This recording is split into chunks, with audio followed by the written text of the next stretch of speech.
Alright, so we're working on a 2009 Honda Fit, and today we're going to be replacing the cargo light, okay?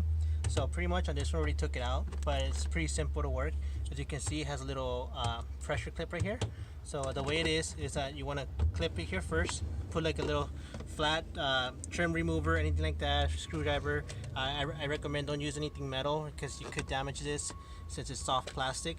So once you push it in, it'll pretty much curl like this and pop out. Don't pull it because it is connected to its cable. So once you remove it, disconnect it, and this is the original bulb, okay? This is what it looks like. It's a T10. So we're gonna be replacing it with our LED T10. So pretty simple to work with.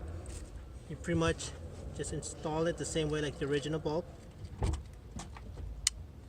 There you go, simple like that. Connect it, and there you go. And as you can see, it passes the vibration test or shock proof test. So while you're driving, if you hit any bumps or anything like that, you won't have to worry about it shutting off or flickering on you. So it's good to go. At this point, all you do is just pretty much clip it back in and you're done. If you have any questions or want to find out if there's any other color ones, we're soon going to be having color T10s, and you'll be able to replace this with any color you want. So if you have questions, let us know. Other than that, thank you for watching.